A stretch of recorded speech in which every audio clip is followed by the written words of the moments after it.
and welcome to Media7. I'm Russell Brown.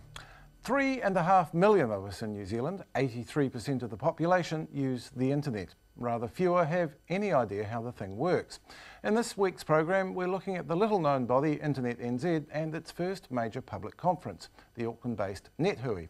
Jose Barbosa explains what Internet NZ does and where the money comes from.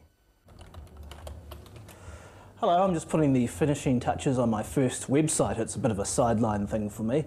It's called beerstud.co.nz.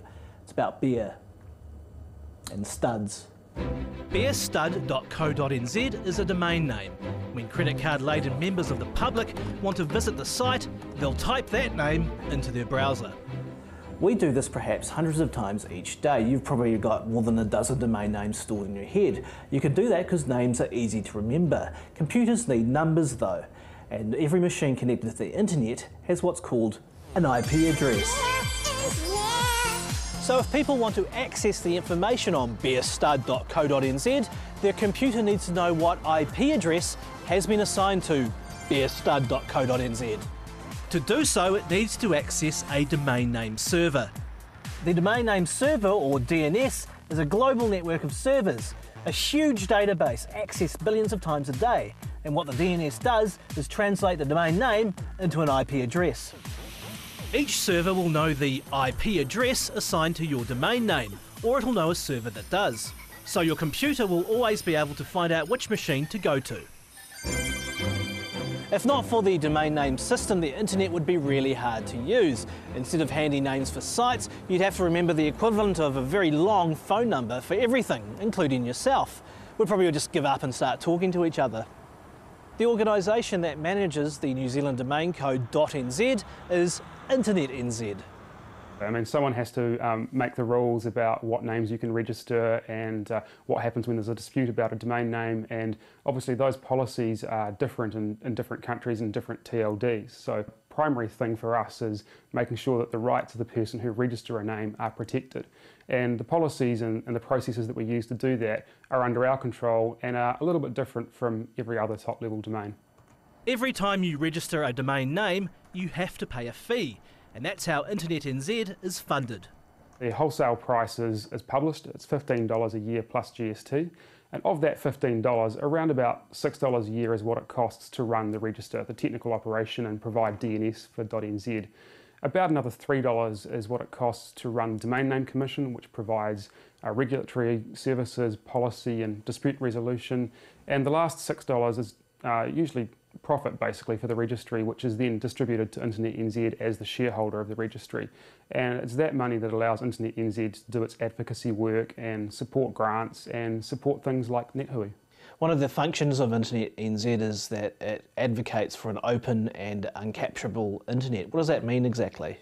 That means users should be able to use the internet without interference from internet service providers or government or anybody else. Fundamentally, it means that you should be able to connect to the internet at the edge and talk to anyone else on the internet and use whatever protocol or services you want without something in the middle interrupting that. Hopefully we've given you a wee look at the engine room of the internet and introduced you to the people who keep the fires burning locally. The debate about an open internet is happening now, so make sure you get involved. Do you like bags? Do you like snacks? Free bag of snacks for a Red Light Club subscription! Jose Barbosa there, who's not giving up his day job to be an internet millionaire. I'm joined now by Internet NZ Chief Executive Vikram Kumar, the leader of NetHui's Access and Diversity Stream, Alan Strickland, and another NetHui leader and internet governance veteran, Colin Jackson. Welcome to you all. I hope you're enjoying your conference. Oh, yes. Now, Vikram, this is a major event for the organisation. 300 delegates over 3 days, cabinet ministers, a judge, Lawrence Lessig speaking. Why are you going to all this trouble? Why are you doing this? It's 400, not 300, so that's good news. Why we're doing this is because the issue that we have is that the internet's for everyone. But how do you get everyone to sit down together and have a discussion and potentially meet other people and come up with some action? So NetHui is like a platform where people from different communities, whether it's government or politicians or businesses, academics, get together and have a discussion. So we have this issue of the internet's for everyone. How do you get everyone together? I guess one group who aren't there, and I'm not saying it's anyone's fault, is the creative community, the arts community. And you have butted heads with, say, music companies. Did you actually approach any of those people? Because they do pay their domain name fees. Sure. I think we have to recognize that this is the first year of the conference, and I hope that over time everyone will come there. Having said that, there are quite a few people who are from the creative industries, and the discussions that have happened so far clearly show that content was a major issue for discussion. And copyright as well. Copyright indeed. I suspect it's amongst the top issues today being discussed all over New Zealand. Alan, as Vikram said, the internet is for everyone. Do you think that there's a danger of us discussing it in terms of the people who are the highest users, which are people like us, relatively well paid, well educated?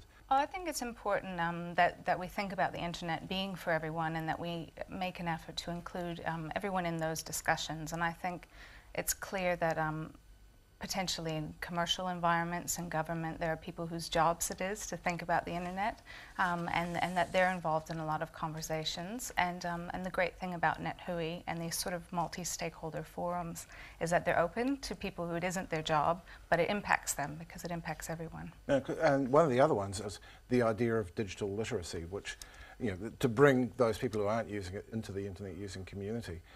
What do you understand that to mean? Well, digital literacy was a very popular session, and part of why it was popular is because the concept of digital literacy means different things to different people. And so you have people who are looking at it from the point of view of using software. Can you use Word? Can you use a browser? And then other people who are interested in that as part of it, but also information literacy and being able to navigate all the sources of information that we find online. And the fact that the internet is continually changing. It's a landscape that's always changing and developing, and we need to be able to have the skills to navigate that ever-changing landscape. Yeah. Colin, you are, I gather, responsible for the motto, the open and uncapturable internet, yes. Which is right there on the website. What does that mean to you, and why is it important to the organisation? People were forever pinging me and saying uncapturable is not a word. You do know that, don't you? And yeah, I'm never sure how to spell it, frankly. Does the E go in there or not? Just try. But what was meant by that and what's still meant is it is a great thing to have private companies providing the internet. It's essential. That's how it works. It would be a very bad thing if one of them got hold of all of it. Because then, of course, they could control it to their own way and there would be no competition. They could charge what they liked and deliver poor service.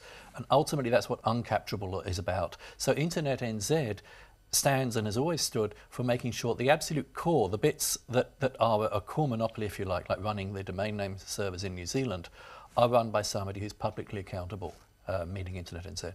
You were involved in the great governance coup of 2000, which I think quite clearly set the organisation on its current course. The organisation was renamed.